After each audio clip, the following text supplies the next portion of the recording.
നമ്മുടെ ലങ്സിനെ ഇപ്പോൾ ഹെൽത്തി ആയിട്ട് വയ്ക്കാനായിട്ട് സിംപ്ലസ്റ്റ് മെഷേഴ്സ് എന്ന് പറയുന്നത് നമ്മൾ കോവിഡ് ടൈമിൽ ഫോളോ ചെയ്തിരുന്ന മെഷേഴ്സാണ്. പൂർണ്ണമായും മാറുന്ന അവസ്ഥയാണോ ഈ ആസ്മ എന്നുള്ളത്? അതുമല്ല, നമ്മുടെ ലൈഫുമായിട്ട് നമ്മൾ കൂടെ കൊണ്ട് നടക്കേണ്ട ഒരു രോഗാവസ്ഥയാണ്. സ്ട്രെസ്സ് കൂടുമ്പോഴത്തേക്കും ബോഡിയിലെ ഏത് ഓർഗൻസിന് വേണമെങ്കിലും സ്ട്രെസ്സായിട്ട് ഏത് ഓർഗന് വേണമെങ്കിലും സ്ട്രെസ് കൊണ്ട് എഫക്റ്റഡ് ആകാം. സോ ലങ് ക്യാൻസറിൽ ഇപ്പോൾ ഏർലി സ്റ്റേജിൽ പേഷ്യൻറ്റ് ഇപ്പം ചില പേഷ്യൻസിനാണെങ്കിൽ ചുമയായിരിക്കും, ഒരു ലോങ് ടേം കുറച്ച് നാളായിട്ട് വിടാത്ത ചുമയുണ്ടാവും. ലങ് ക്യാൻസർ ഇപ്പം one of the leading causes for cancer related death. തണുപ്പ് കഴിക്കരുത്, അല്ലെങ്കിൽ തണുപ്പത്ത് ഇറങ്ങരുത്. സോ അത് എല്ലാവർക്കും ആപ്ലിക്കബിൾ അല്ല, എല്ലാ ആസ്മ പേഷ്യൻസിനും ആപ്ലിക്കബിൾ അല്ല. ഡോക്ടർ, ഒരു പൾമനോളജിസ്റ്റിന് അടുത്ത് കിട്ടുമ്പോൾ ശരിക്കും എനിക്ക് ആദ്യം ചോദിക്കാൻ തോന്നുന്നത്, നമ്മൾ ഒരുപാട് കാര്യങ്ങൾ ഇപ്പോൾ റോഡിലൂടെ പോവുകയാണെങ്കിൽ എയർ പൊല്യൂഷൻ ഉണ്ട്, പിന്നെ സ്മോക്കിംഗ് നമ്മൾ പറയാറുണ്ട്. ഇപ്പോൾ വിറകടുപ്പിൽ തീ ഊതുന്നത് വരെ നമ്മൾ ലങ്സിനെ എഫക്റ്റ് ചെയ്യുമെന്ന് കേട്ടിട്ടുണ്ട്. അപ്പോൾ ഒരു ലൈഫ് സ്റ്റൈൽ ആസ്പെക്റ്റിൽ തന്നെ ചോദിക്കട്ടെ, നിങ്ങളുടെ ലങ്സിനെ ഹെൽത്തി ആക്കി വയ്ക്കാൻ നമുക്ക് ചെയ്യാൻ പറ്റുന്ന ഏറ്റവും പ്രധാനപ്പെട്ട ചില കാര്യങ്ങളൊന്ന് പറയാമോ? നമ്മുടെ ലങ്സിനെ ഇപ്പോൾ ഹെൽത്തി ആയിട്ട് വയ്ക്കാനായിട്ട് സിംപ്ലസ്റ്റ് മെഷേഴ്സ് എന്ന് പറയുന്നത് നമ്മൾ കോവിഡ് ടൈമിൽ ഫോളോ ചെയ്തിരുന്ന മെഷേഴ്സാണ്. അത് ആ കോവിഡിൻ്റെ പീക്കൊക്കെ കഴിഞ്ഞപ്പോഴത്തേക്ക് we stopped doing all that. അപ്പോൾ അതിൽ വളരെ ഇതായിട്ടുള്ളതെന്ന് സിമ്പിളായിട്ട് ചെയ്യാൻ പറ്റുന്ന എല്ലാവർക്കും ചെയ്യാൻ പറ്റുന്നതെന്ന് വെച്ചാൽ ഹാൻഡ് ഹൈജീൻ, നമ്മൾ ഫ്രീക്വൻറ്റ് ഹാൻഡ് വാഷിങ് ചെയ്യുക, മാസ്ക് ഉപയോഗിക്കുക, ക്രൗഡ് അവോയ്ഡ് ചെയ്യുക, ക്രൗഡഡ് പ്ലേസസ് അവോയ്ഡ് ചെയ്യുക. ഇത് ഒരു സൈഡ്. പിന്നെ നമ്മുടെ ബാക്കിയുള്ള ലൈഫ് സ്റ്റൈൽ മോഡിഫിക്കേഷൻസ്, അതായത് സ്മോക്കിംഗ് നമുക്ക് എല്ലാവർക്കും അറിയാം ലങ്സിനെ വളരെ മോശം രീതിയിൽ എഫക്റ്റ് ചെയ്യുന്ന ഒരു ഏജൻ്റാണ് നമ്മുടെ സിഗരറ്റ് സ്മോക്ക് എന്ന് പറയുന്നത്. അപ്പോൾ അത് നമ്മുടെ ശ്വാസം മുട്ടലുണ്ടാക്കാം, നമ്മുടെ ലങ്സിനെ മാത്രമല്ല ബോഡിയിലെ ഏത് ഓർഗനിലും ക്യാൻസർ വരുത്താൻ സാധ്യതയുള്ള ഒരു ഫാക്ടറാണ് സ്മോക്കിംഗ് എന്ന് പറയുന്നത്. പിന്നെ ഈവൻ ആൽക്കഹോളിസം. കാരണം ഇപ്പോൾ ഒരു ആൽക്കഹോളിക് പേഷ്യൻ്റ് എടുത്തു കഴിഞ്ഞാൽ ദേ ആർ യൂഷ്വലി മാൽനറിഷ്ഡ് അല്ലെങ്കിൽ അണ്ടർ നറിഷ്ഡ് ആയിട്ടുള്ള ആൾക്കാരായിരിക്കും. അപ്പോൾ അവരുടെ ഇമ്മ്യൂണിറ്റി വിൽ ബി കുറവായിരിക്കും, നല്ല രീതിയിൽ കുറവായിരിക്കും. അപ്പോൾ അവർക്ക് ഇൻഫെക്ഷൻസൊക്കെ പിടിപെടാനുള്ള ചാൻസസ്, ഇൻഫാക്ട് ഈവൻ TB പോലുള്ള അസുഖങ്ങൾ പെട്ടെന്ന് പിടിക്കാനുള്ള ചാൻസസും ഉണ്ട്. അപ്പോൾ നമ്മുടെ ലൈഫ് സ്റ്റൈൽ മോഡിഫൈ ചെയ്യുക, നല്ല രീതിയിൽ നല്ല ശീലങ്ങൾ ഫോളോ ചെയ്യുക എന്നുള്ളതാണ് അതിൻ്റെ വേറൊരു ഇത്.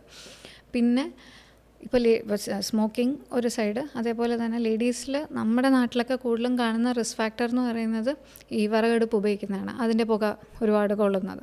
സോ അതും ഡെഫിനറ്റ്ലി അത് കംപ്ലീറ്റ്ലി അവോയ്ഡ് ചെയ്യണം, സ്റ്റോപ്പ് ചെയ്യണം എന്ന് തന്നെയാണ്. നമ്മുടെ നാട്ടിലൊക്കെ ഇപ്പോഴും ഇത് ഉപയോഗിക്കുന്നുണ്ട്, വിറകടുപ്പ് ഉപയോഗിക്കുന്നത്. അപ്പം ചോദിക്കുമ്പോൾ ഉപയോഗിക്കുന്നില്ല, ജസ്റ്റ് വെള്ളം ചൂടാക്കാൻ, ജസ്റ്റ് ചോറ് വെക്കാൻ. അപ്പം പക്ഷെ നല്ല രീതിയിൽ പുക ആ സമയം കൊള്ളുന്നുണ്ട്. So that is equivalent to cigarette smoke പോലെ തന്നെ പറയാം. സോ അത് കംപ്ലീറ്റ്ലി സ്റ്റോപ്പ് ചെയ്യുക അല്ലെങ്കിൽ അവോയ്ഡ് ചെയ്യുക.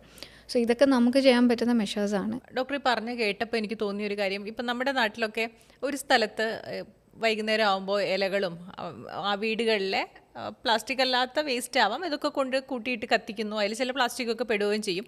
അപ്പം ഇത്തരം പുക ശ്വസിക്കുന്നതും ഡേഞ്ചറസ് തന്നെയാണ്. പ്ലാസ്റ്റിക് ആയാലും നമ്മുടെ ആ സ്മോക്ക് കൊള്ളുന്നത് അതിൽ ഡെഫിനറ്റ്ലി കാർബൺ പാർട്ടിക്കിൾസും ഒക്കെ ഉണ്ട്. So those are equally dangerous. നമ്മുടെ ഇപ്പോൾ ഒരു ആസ്മ അല്ലെങ്കിൽ ഒരു COPD, അതായത് എയർവേയിൽ ഇൻഫ്ലമേഷൻ വരിക, എയർവേയിൽ നീർക്കെട്ടുണ്ടാക്കി ശ്വാസം മുട്ടൽ വരാനുള്ള നല്ല ചാൻസസ് ഈ പുക കൊണ്ട് വരാം, ഇൻക്ലൂഡിങ് ക്യാൻസർ വരയ്ക്കും. നമ്മൾ കോൺസ്റ്റൻ്റ് ആയിട്ട് ആ പുക കൊള്ളുവാണെങ്കിൽ ക്യാൻസറിനുള്ള റിസ്ക്കും വളരെ ഹൈ ആണ്. ഡോക്ടർ, ഇത് പറയുമ്പോൾ പലരും ഇപ്പോൾ ചിലപ്പോൾ ആദ്യത്തെ ഒരു സ്റ്റേജിലായിരിക്കാം, അല്ലെങ്കിൽ അത് ആസ്മയിലേക്ക് പോകുന്നുണ്ടാവാം. ഇതൊന്ന് പ്രിവെൻറ്റ് ചെയ്യാൻ അല്ലെങ്കിൽ ഇത് വരാതിരിക്കാൻ നമുക്ക് വാക്സിൻസോ അങ്ങനെ എന്തെങ്കിലും അവൈലബിൾ ആണോ? നമ്മൾ ആസ്മ അതൊക്കെ പ്രിവെൻറ്റ് ചെയ്യാനല്ല, ആസ്മ അല്ലെങ്കിൽ ഒബ്സ്ട്രക്റ്റീവ് എയർവേ അല്ലെങ്കിൽ എയർവേയിലെ ഇൻഫ്ലമേഷൻ അതൊക്കെ പ്രിവെൻറ്റ് ചെയ്യാനാണ് നമ്മൾ സ്മോക്കിംഗ് അതെല്ലാം അവോയ്ഡ് ചെയ്യണം, smoke exposure, various kind of smoke exposure avoid ചെയ്യണം, പൊല്യൂഷൻ കുറയ്ക്കണം എന്നൊക്കെ പറയുന്നത്. ഇങ്ങനത്തെ പേഷ്യൻസിന് ന്യൂമോണിയ ഒക്കെ വരാനുള്ള ചാൻസസ് വളരെ കൂടുതലാണ്, വെദർ ഇറ്റ് ഈസ് ബാക്ടീരിയൽ അല്ലെങ്കിൽ വൈറൽ. അപ്പം അങ്ങനത്തെ ന്യൂമോണിയ വരാനുള്ള ചാൻസസ് ഒരുപാട് കൂടുതലാണ് സാധാരണ ആൾക്കാരെക്കാളും. ബട്ട് ഇൻഫാക്റ്റ് നമ്മുടെ ആസ് പെർ ഗൈഡ് ലൈൻസ് എന്ന് പറയുന്നത് അഡൾട്ട്സിന് എല്ലാവർക്കും തന്നെ വാക്സിനേഷൻ ഉണ്ട്. അത് പെർട്ടിക്കുലർലി ഇമ്പോർട്ടൻറ്റ് ഇങ്ങനത്തെ ആസ്മ, COPD, ക്യാൻസർ അല്ലെങ്കിൽ അങ്ങനത്തെ അസുഖങ്ങളുള്ള അല്ലെങ്കിൽ ഇമ്യൂണോ കോംപ്രമൈസ്ഡ് ആയിട്ടുള്ള പേഷ്യൻസിന് ഡെഫിനറ്റ്ലി വാക്സിനേഷൻ, ഇൻക്ലൂഡിങ് ബാക്കിയുള്ള അഡൾട്ട്സിന്. സോ ഇതിൽ നമുക്ക് ഫ്ലൂ വാക്സിനുണ്ട്, ന്യൂമോകോക്കൽ വാക്സിനുണ്ട്. അപ്പോൾ ഫ്ലൂ വാക്സിൻ എന്ന് പറയുന്നത് ഇയർലി എല്ലാ വർഷവും നമ്മൾ എടുക്കണം. ഫ്ലൂ ഷോട്ട് എല്ലാ വർഷവും എടുക്കുക. ന്യൂമോകോക്കൽ വാക്സിൻ എന്ന് പറയുന്നത് ഇപ്പോൾ ഉള്ളതിൽ നമുക്കൊരു സിംഗിൾ ഷോട്ടായിട്ട് ജസ്റ്റ് ഒരു വാക്സിൻ ഫോർ ലൈഫ് ടൈം അങ്ങനെയും ഉണ്ട്. അപ്പോൾ ബേസിക്കലി ദീസ് തിങ്സ്, ഈ വാക്സിൻ എന്ന് പറയുന്നത് നമ്മുടെ ഇൻഫെക്ഷൻ പ്രിവെൻറ്റ് ചെയ്യത്തില്ല. നമുക്ക് ഇൻഫെക്ഷൻ വരാം, പക്ഷേ അത് ഒരു ലൈഫ് ത്രെറ്റനിങ് സ്റ്റേജ് അല്ലെങ്കിൽ ഒരു ഫുൾ ബ്ലോൺ ന്യൂമോണിയയിലേക്ക് പോകാനുള്ള ചാൻസസ് വളരെയധികം കുറയ്ക്കും. അതാണ് ഈ വാക്സിനേഷൻ്റെ എന്താ പറയുക അഡ്വാൻറ്റേജ്. ഡോക്ടർ, ഇത് പറഞ്ഞു കേൾക്കുമ്പോൾ നമ്മൾ പലപ്പോഴും കേൾക്കാറുള്ളതാണ്, പനിയായിട്ട് ഹോസ്പിറ്റലിൽ പോയി പെട്ടെന്ന് ന്യൂമോണിയായി ആൾക്ക് ഡെത്ത് സംഭവിച്ചു, അല്ലെങ്കിൽ ആൾ ICUവിലേക്ക് പോയി എന്നൊക്കെ. അങ്ങനെ പെട്ടെന്ന് ന്യൂമോണിയയിലേക്ക് പോകുന്നതാണോ? ആ വഴി എങ്ങനെയാണ്? പെട്ടെന്ന് ന്യൂമോണിയയിലേക്ക് പോകുന്നതല്ല. ഇപ്പം അതായത് ന്യൂമോണിയ എന്ന് പറയുന്നതെന്ന് വെച്ചാൽ ലങ്ങിൽ ഇൻഫെക്ഷൻ വരുന്നു. സോ അതൊരു ബാക്ടീരിയ ഉണ്ടായിരിക്കാം, വൈറസും ഉണ്ടായിരിക്കാം, ഓർ നമ്മുടെ നാട്ടിലൊക്കെ ആണെങ്കിൽ ട്യൂബർക്കുലോസിസ് ഒരുപാടുണ്ട്. സോ അത് അപ്പോൾ ഈ ബാക്ടീരിയ അല്ലെങ്കിൽ വൈറസോ TB നമ്മുടെ ലങ്ങിൽ ഇൻഫെക്ഷൻ ഉണ്ടാക്കുന്നു. ലങ്ങിൻ്റെ എന്താ പറയുക, നമ്മുടെ എയർവേ ആൽവിളെ അതിൽ ഇൻഫ്ലമേഷൻ, ഒരു നീർക്കെട്ടുണ്ടാക്കി അവിടെ പസ്സൊക്കെ ഫില്ലായി, അതാണ് ന്യൂമോണിയ എന്ന് പറയുന്നത്. അതിൻ്റെ ആ ഒരു കണ്ടീഷൻ്റെ സ്റ്റാർട്ടിങ് സ്റ്റേജ് അല്ലെങ്കിൽ അതിൻ്റെ സിംറ്റംസ് കാണിക്കുന്നതാണ് ഫീവറായിട്ട്. പേഷ്യൻറ്റ് ഫീവർ ആയിരിക്കാം, ചില പേഷ്യൻസിന് ചുമയായിരിക്കാം, ചിലർക്ക് നെഞ്ചുവേദന വരും, ചിലർക്ക് ചുമയിൽ ബ്ലഡിൻ്റെ അംശം വരാം. സോ ഇങ്ങനെ പിന്നെ എന്താ ഇച്ചിരി മുതിർന്നവരൊക്കെ ആണെങ്കിൽ നല്ല ഫെറ്റീഗും ക്ഷീണവും, കുഞ്ഞുകുട്ടികളാണെങ്കിൽ അവർ നല്ല ആക്റ്റീവായിട്ടുള്ള കുട്ടികൾ ന്യൂമോണിയൊക്കെ ആകുമ്പോഴത്തേക്കും നമുക്കറിയാൻ പറ്റും, അല്ലെങ്കിൽ ഫീവർ വിത്ത് ന്യൂമോണിയൊക്കെ ആകുമ്പോഴത്തേക്ക് അവരുടെ ആക്ടിവിറ്റിയൊക്കെ കുറഞ്ഞ് കൊച്ചുങ്ങൾ ഭയങ്കര ഫെറ്റീഗ് ഒക്കെ ക്ഷീണമൊക്കെ ആയിട്ട് കളിക്കാനൊന്നും പോകാത്ത ആ ഒരു ഇതിലോട്ടും പോവാം. അപ്പോൾ അതാണ്. പിന്നെ നമ്മൾ എക്സ്റേയിൽ നോക്കുമ്പോൾ ഈ നമുക്കൊരു പാച്ച് കാണുന്നു, അതാണ് അപ്പം ഇമ്മ്യൂണോ കോംപ്രമൈസ്ഡ് ആയിട്ടുള്ള പേഷ്യൻ്റ്, അതായത് നമ്മുടെ ഇമ്മ്യൂണിറ്റി കുറവായിട്ടുള്ള പേഷ്യൻസ്, അത് ഈ എന്താ പറയുക നമ്മുടെ ക്യാൻസർ പേഷ്യൻസ്, അല്ലെങ്കിൽ എന്താ പറയുക നമ്മുടെ ഈ HIV positive patients, cancer positive patients, നമ്മുടെ എന്താ പറയുക നെഫ്രോട്ടിക് സിൻഡ്രോം അങ്ങനെയൊക്കെയുള്ള പേഷ്യൻസ്, ഈവൻ നമ്മുടെ ആസ്മ COPD പേഷ്യൻസിനെല്ലാം ഇത് പെട്ടെന്ന് കൂടാനും ഫുൾ ബ്ലോൺ ന്യൂമോണിയയിലേക്ക് പോകാനുള്ള ചാൻസസ് കൂടുതലാണ്. അതുകൊണ്ട് അവർ അസുഖം ഒരു റാപ്പിഡ് പ്രോഗ്രഷൻ കാണിക്കും. ഓക്കെ ഡോക്ടർ, നമ്മളൊരിക്കൽ സംസാരിച്ചപ്പോൾ ഡോക്ടർ പറഞ്ഞതായി ഞാൻ ഓർക്കുന്നുണ്ട്, ഈ അണ്ടർ നറിഷ്ഡ് ആയിട്ടുള്ളതും പ്രശ്നമാണ്, ഓവർ നറിഷ്ഡ് ആയിട്ടുള്ളതും പ്രശ്നമാണ്. ശരിക്കും ഈ ന്യൂട്രീഷനും ഇത്തരം അവസ്ഥകളും തമ്മിലുള്ള ബന്ധം എങ്ങനെയാണ്? സോ നമുക്ക് മാൽ നറിഷ്മെൻറ്റ്, സോ അതിൽ അണ്ടർ നറിഷ്മെൻറ്റും ഉണ്ട്, ഓവർ നറിഷ്ഡ് ആയിട്ടുള്ള ഒബീസ് പേഷ്യൻസും ഉണ്ട്. അപ്പം അണ്ടർ നറിഷ്ഡിൽ നോക്കുകയാണെങ്കിൽ അവർ ഒത്തിരി വെയിറ്റൊക്കെ കുറഞ്ഞ് എമാസിയേറ്റഡ് ആയിട്ടുള്ള പേഷ്യൻസാണ്. സോ അങ്ങനത്തെ പേഷ്യൻസിന് ഇമ്മ്യൂണിറ്റി കുറവായിരിക്കും യൂഷ്വലി. സോ BMI ഒക്കെ ഒരുപാട് കുറവായിട്ടുള്ള പേഷ്യൻസ്. അപ്പോൾ ഇങ്ങനത്തെ പേഷ്യൻസിന് ലൈക്ക് ഐ സെഡ് ബിഫോർ, അവർക്ക് ഇൻഫെക്ഷൻ കിട്ടാനുള്ള ചാൻസസ് വളരെ കൂടുതലാണ്. വൺസ് യുവർ ഇമ്മ്യൂണിറ്റി കുറവാണെങ്കിൽ നമുക്ക് പെട്ടെന്ന് ബാക്ടീരിയൽ ആയാലും വൈറലായാലും ട്യൂബർക്കുലോസ് ഇൻഫെക്ഷൻസ് ഇതെല്ലാം പിടിപെടും. അപ്പോൾ നമ്മുടെ അതിൽ പെട്ടെന്ന് വരാവുന്ന കാര്യമാണ് എയർവേ അസോസിയേറ്റഡ് ആയിട്ടുള്ള ഇൻഫെക്ഷൻസ്, നമ്മുടെ ന്യൂമോണിയ പോലെ. അതൊരു സൈഡ്. ഇനി ഓവർ നറിഷ്ഡ് അല്ലെങ്കിൽ ഒബീസ് ആയിട്ടുള്ള പേഷ്യൻസിന് അവരുടെ ഒരു കാര്യം എന്ന് പറഞ്ഞാൽ അവർക്ക് ഇപ്പം ആസ്മ ഉള്ള പേഷ്യൻ്റാണ്, ആസ്മ ഒബീസിറ്റി അത് ഇൻ്റർ കണക്റ്റഡ് ആണ്. ഓക്കെ, സോ ഒബീസ് ആയിട്ടുള്ള പേഷ്യൻസിന് GRD ഗ്യാസ്ട്രിക് റിഫ്ലക്സ് ഇത് കൂടുതലായിട്ടാണ്. ഈ ഗ്യാസ്ട്രിക് റിഫ്ലക്സ് തന്നെ ആസ്മ വഷളാക്കാനുള്ള ടെൻഡൻസി ഉണ്ടാക്കും. നമ്മുടെ എയർവേ ഇറിറ്റേറ്റ് ചെയ്ത് റിഫ്ലക്സ് എയർവേ ഇറിറ്റേറ്റ് ചെയ്ത് ആസ്മ വഷളാക്കാനുള്ള ടെൻഡൻസി ഉണ്ടാക്കും. അതൊന്ന്. രണ്ട്, ഈ ഒബീസ് പേഷ്യൻസിന് OSA എന്ന് പറയുന്ന അസുഖം വരും, അതായത് ഒബ്സ്ട്രക്റ്റീവ് സ്ലീപ്പ് അപ്നിയ. നമ്മൾ ഈ ഇച്ചിരി വണ്ണമുള്ള പേഷ്യൻസൊക്കെ ആണെങ്കിൽ രാത്രി സ്നോറിങ് ഉണ്ടാവും, ഡേ ടൈം പകൽ സമയത്ത് ഒരു ക്ഷീണം, TV ഒക്കെ കണ്ടുകൊണ്ടിരിക്കുകയാണെങ്കിൽ അങ്ങ് ഉറങ്ങിപ്പോവാം, ഫോണിൽ നോക്കി മയങ്ങിപ്പോവാം. ഇവർക്ക് രാവിലെ എണീക്കുമ്പോഴത്തേക്ക് ഒരു നല്ലതുപോലെ ഉറങ്ങി എണീറ്റൊരു ഫീലിംഗ് ഉണ്ടാകത്തില്ല, യൂഷ്വലി ഹെഡ് ഏക്ക് ഇതൊക്കെ. അപ്പോൾ ഇതാണ് OSA. അപ്പോൾ ഈ സ്ലീപ്പ് അപ്നിയ എന്ന് പറയുന്നത് നമ്മൾ കേൾക്കുമ്പോൾ ഓക്കെ സ്നോറിങ് അത്രയൊക്കെ ഉള്ളൂ എന്ന് വിചാരിക്കും. അതല്ല, യൂഷ്വലി സംഭവിക്കുന്നതെന്ന് വെച്ചാൽ ഈ പേഷ്യൻസ് രാത്രി ഉറങ്ങുന്ന സമയത്ത് ഓക്സിജൻ ലെവൽസ് പതുക്കെ താഴുവാണ്, കാർബൺ ഡൈ ഓക്സൈഡ് ലെവൽസ് കയറാം.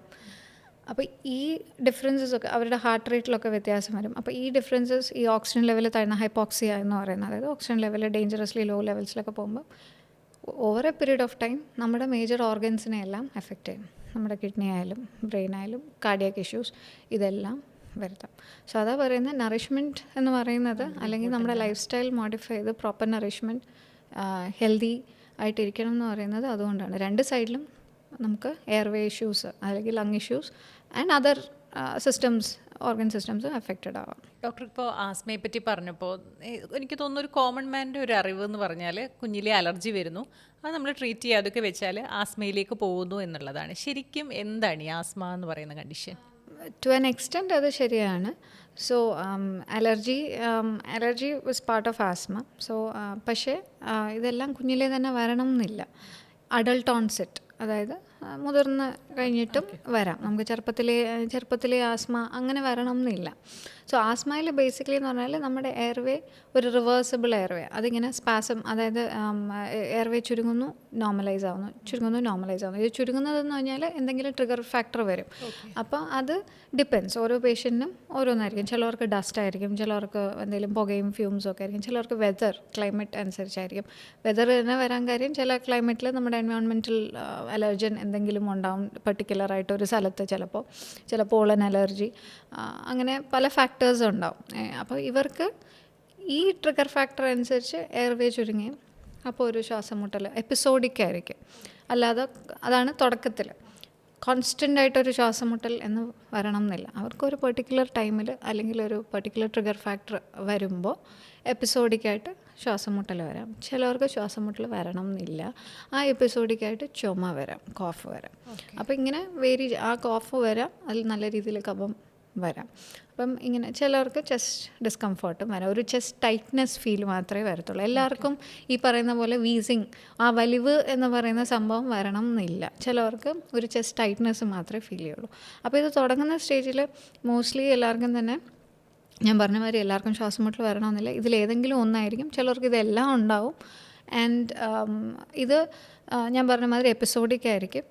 Over A period of time നമ്മളത് അഡ്രസ്സ് ചെയ്തില്ലെങ്കിൽ, ട്രീറ്റ് ചെയ്തില്ലെങ്കിൽ, അതൊരു നമ്മുടെ ഈ അഡൾട്ട്സിൽ കാണുന്ന പോലെ അല്ലെങ്കിൽ സ്മോക്കേഴ്സിലൊക്കെ കാണുന്ന പോലെ COPD എന്ന് പറയുന്ന ആ ഒരു സ്റ്റേജിലോട്ട് പോകും. അതായത് ഫുൾ ടൈം ശ്വാസം മുട്ടൽ, ഫുൾ ടൈം ചുമ, കഫം, ആ ഒരു രീതിയിലോട്ട് പോകും ഇഫ് നോട്ട് ട്രീറ്റഡ്. ഇത് ചെറുപ്പത്തിൽ നല്ല രീതിയിൽ അഡ്രസ്സ് ചെയ്ത് പ്രോപ്പർലി ട്രീറ്റഡ് ആയിട്ട് പോവുകയാണെങ്കിൽ യൂഷ്വലി ആസ്മ നമ്മൾ അഡൾട്ട്ഹുഡിലോട്ട് പോകുമ്പോൾ ഒരു 30+, 35+ ഒക്കെ ആകുമ്പോൾ അങ്ങ് പ്രോപ്പർലി ട്രീറ്റ് ചെയ്താൽ അതങ്ങ് നമുക്ക് മാറ്റിയെടുക്കാവുന്നതാണ്. ഇനി അഡൾട്ട്സ് ഇതൊന്നും ചൈൽഡ്ഹുഡിലൊന്നും വരാണ്ട് അഡൾട്ട്ഹുഡിലും വരാം എന്തെങ്കിലും ഒരു ട്രിഗർ ഫാക്ടർ. പിന്നെ യൂഷ്വലി ചിലർക്കൊക്കെ അതിലൊരു അലർജി ഫാക്ടറൊക്കെ ഉണ്ടാവും. അപ്പം എന്തെങ്കിലും ഒരു ട്രിഗർ ഫാക്ടർ, ചിലവർക്ക് ന്യൂമോണിയ പോലെയൊക്കെ നല്ലൊരു ഇൻഫെക്ഷൻ, ലങ്ങിന് നല്ലൊരു ഇൻഫെക്ഷൻ വന്ന് കഴിയുമ്പോൾ എയർവേ സെൻസിറ്റീവ് ആവും. അത് കഴിഞ്ഞിട്ടൊരു ആസ്മ പോലെ പ്രസൻറ്റ് ചെയ്യും. ചിലവർക്ക് ആസ് സച്ച് അതൊരു അഡൾട്ട്ഹുഡിലായിരിക്കും തുടങ്ങുന്നത്. സോ അഗൈൻ നമ്മൾ അതിനെ അഡ്രസ്സ് ചെയ്യുക, പ്രോപ്പർലി ട്രീറ്റ് ചെയ്യുക. യൂഷ്വലി നമ്മൾ ആസ്മയിലൊക്കെ കൊടുക്കുന്നത് ഇൻഹേലേഴ്സാണ്. അപ്പോൾ അത് പ്രോപ്പർലി ട്രീറ്റ് ചെയ്യുകയാണെങ്കിൽ നമുക്കത് നല്ല രീതിയിൽ കൺട്രോളിൽ കൊണ്ടുവരാം. Normal activities like any other person ചെയ്യാവുന്നതും ആണ്. ഡോക്ടർ, ഇങ്ങനെ പലരും പറഞ്ഞു കേട്ടിട്ടുണ്ട്, ഇപ്പോൾ പാരൻറ്റിന് ആസ്മയുണ്ട് അല്ലെങ്കിൽ അലർജിക് പ്രശ്നങ്ങളുണ്ട്, അപ്പോൾ കുഞ്ഞിനും വരാൻ സാധ്യത കൂടുതലാണ് എന്ന് ആശങ്കപ്പെടുന്നവർ തന്നെയുണ്ട്. ഈ ജനറ്റിക് ഫാക്ടേഴ്സ് എത്രത്തോളം ഇമ്പോർട്ടൻ്റ് ആണ് ഇതിൽ? ജനറ്റിക് ഫാക്ടേഴ്സ് ഡെഫിനറ്റ്ലി ഉണ്ട് ആസ്മയിൽ. സോ പേരൻസിന് ആസ്മ ഉണ്ടെങ്കിൽ കുട്ടിക്ക് വരാം. പക്ഷേ 100% അല്ല, there is definitely A high chance ഉണ്ട്. പക്ഷേ ഞാനിത് പറഞ്ഞ മാതിരി ചെറുപ്പത്തിലേ ഉണ്ട്, അത് ഐഡൻറ്റിഫൈ ചെയ്തു പ്രോപ്പറായിട്ട് ട്രീറ്റ് ചെയ്യുകയാണെങ്കിൽ ദാറ്റ് ക്യാൻ ബി ആ ഒരു പെർട്ടിക്കുലർ അഡൾട്ട്ഹുഡൊക്കെ ആകുമ്പോഴത്തേക്ക് അത് കൺട്രോളായി മാറി പോവും. അതൊരു വലിയ എന്താ പറയുക, നമ്മൾ അത്രയും അലാമിംഗ് ആയിട്ട് വിചാരിക്കേണ്ട കാര്യമല്ല, ആസ് ലോങ് ആസ് നമ്മൾ പ്രോപ്പർലി അഡ്രസ്സ് ചെയ്ത് ട്രീറ്റ് ചെയ്ത് പോവുകയാണെങ്കിൽ. ജനറ്റിക് ഫാക്ടേഴ്സ് ഡെഫിനറ്റ്ലി ഇൻവോൾവ്ഡ് ആണ് അതിൽ. പിന്നെ എനിക്ക് തോന്നുന്നു ഇങ്ങനെ കണ്ടാലും ഈ പാരൻസിനൊക്കെ കുഞ്ഞുങ്ങളെ കൊണ്ടുവരാനുള്ളൊരു ബുദ്ധിമുട്ട് എല്ലാവരും വിചാരിക്കുന്നത് സ്റ്റിറോയിഡാണ് ഇതിനുള്ള പ്രതിവിധി. ഒരിക്കൽ നമ്മൾ ഇൻഹൈലേഴ്സ് ഉപയോഗിച്ച് കഴിഞ്ഞാൽ അതിന് ഡിപ്പെൻഡൻ്റ് ആവും, പിന്നെ ജീവിതകാലം മുഴുവൻ നമ്മൾ ഇൻഹൈലർ ഉപയോഗിക്കേണ്ടി വരും. ഇത്തരം കുറേ ധാരണകളുണ്ട്. അപ്പോൾ ശരിക്കുള്ള ട്രീറ്റ്മെൻറ്റ് എന്താണ്? ഇൻഹേലേഴ്സ് തന്നെയാണോ? ആസ്മയിലെ മെയിൻ ട്രീറ്റ്മെൻറ്റ് ഡെഫിനറ്റ്ലി ഇൻഹേലേഴ്സാണ്. അതായത് നമ്മുടെ എയർവേയിലാണ് സ്പാസം, എയർവേ ആണ് ചുരുങ്ങുന്നത് ആ ഒരു ട്രിഗർ വരുമ്പോഴോ അല്ലെങ്കിൽ ഒരു ആസ്മ എപ്പിസോഡ് വരുമ്പോൾ. അപ്പോൾ നമ്മൾ എടുക്കുന്ന മെഡിസിൻ ഇൻഹേലറാണ്, that goes directly to the airway, എന്നിട്ട് ആ സ്പാസം റിലീവ് ചെയ്യുന്നതാണ്. പ്ലസ് അവിടെ ഇൻഫ്ലമേഷൻ, നീർക്കെട്ടുണ്ട്, അതും കുറയ്ക്കണം. ഇതാണ് യൂഷ്വലി ആസ്മയിൽ ഉണ്ടാകുന്നത്. ചുരുങ്ങുന്നു, അവിടെ ഇൻഫ്ലമേഷൻ, നീർക്കെട്ടുണ്ടാകുന്നു, എയർവേ ചുരുങ്ങുന്നു, പേഷ്യൻറ്റിന് ശ്വാസം മുട്ടൽ അല്ലെങ്കിൽ വീസിങ്ങിലോട്ട് പോകുന്നു. അപ്പം ഇത് രണ്ടും റിലീവ് ചെയ്യണം, ആ സ്പാസവും റിലീവ് ചെയ്യണം, ആ ഇൻഫ്ലമേഷൻ അല്ലെങ്കിൽ ആ നീർക്കെട്ടുമില്ല. അപ്പോൾ അതിന് ഇൻഹേലർ തന്നെയാണ് ഡെഫിനറ്റ് ട്രീറ്റ്മെൻറ്റ്. അപ്പോൾ ഇൻഹേലർ അഡിക്ഷനിലോട്ട് പോകും എന്ന് തന്നെയാണ് 90% ഓഫ് ദ പേഷ്യൻസ് അല്ലെങ്കിൽ ആൾക്കാർ വിചാരിക്കുന്നത്. അതിൽ അഡിക്റ്റീവ് പ്രോപ്പർട്ടീസ് ഇല്ല. ഇൻഹേലർ നമുക്കൊരു ഡിപ്പെൻഡൻസി അങ്ങനെ ഒരു ഇത് ഇല്ല, അതിൽ അഡിക്റ്റീവ് പ്രോപ്പർട്ടീസ് ഇല്ല. ഇൻഹേലർ നമ്മൾ ബുദ്ധിമുട്ട് വരുമ്പം മാത്രം ഉപയോഗിക്കുമ്പോൾ റിപ്പീറ്റഡ് എപ്പിസോഡ്സ് വരാനുള്ള ചാൻസസ് ഉണ്ട്. എന്ന് പറഞ്ഞാൽ നമ്മൾ ഒരു ശ്വാസം മുട്ടൽ വരുന്നു, ആ സമയം ഇൻഹേലർ കൊടുത്തു, ആ സമയം ട്രീറ്റ് ചെയ്തു. പക്ഷേ അണ്ടർലൈങ് അവിടെ എയർവേക്കൊരു എന്താ പറയുക, ഒരു അസുഖം സംഭവിക്കുന്നുണ്ട്, ഒരു പെത്തോളജി അവിടെ ഉണ്ട്, അത് അഡ്രസ്സ് ചെയ്യുന്നില്ല. അങ്ങനെ വരുമ്പോൾ പേഷ്യൻ്റ് ഇങ്ങനെ ബുദ്ധിമുട്ട് വരുന്നു എടുക്കുന്നു. അപ്പോൾ അതിങ്ങനെ പോയിക്കൊണ്ടിരിക്കുക. അപ്പോൾ അതാണ് അവർ ഈ അഡിക്ഷൻ അല്ലെങ്കിൽ അഡിക്റ്റീവ് ആണ് എന്ന് തോന്നിക്കുന്നത്. യൂഷ്വലി നമ്മൾ ഒരു ആസ്മ എപ്പിസോഡ് അല്ലെങ്കിൽ ആസ്മ ആണെന്ന് ഡയഗ്നോസ് ചെയ്തു, ഒരു ഫസ്റ്റ് എപ്പിസോഡിൽ വന്നു, ഡയഗ്നോസ് ചെയ്തു, ഇൻഹേലേഴ്സ് സ്റ്റാർട്ട് ചെയ്തു. വൺസ് ഇൻഹേലേഴ്സ് സ്റ്റാർട്ട് ചെയ്ത് കഴിഞ്ഞാൽ അസുഖം മാറി പേഷ്യൻറ്റ് മൊത്തത്തിൽ ആ ഒരു ഏസിംപ്റ്റമാറ്റിക് ആയി. അതും കഴിഞ്ഞ് നമ്മൾ കുറച്ച് നാൾ കൊടുക്കും.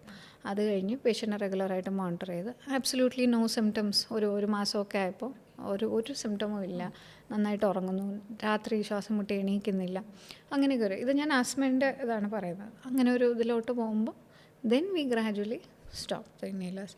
അപ്പോൾ ഇത് ആസ് ആൻഡ് വെൻ റിക്വയർഡ് എടുക്കുന്നവരാണ് ഇങ്ങനെ എടുത്തുകൊണ്ടേയിരിക്കുന്നതും അവർക്ക് ആ ഒരു അഡിക്ഷൻ എന്നുള്ളൊരു ഐഡിയ വരുന്നത്.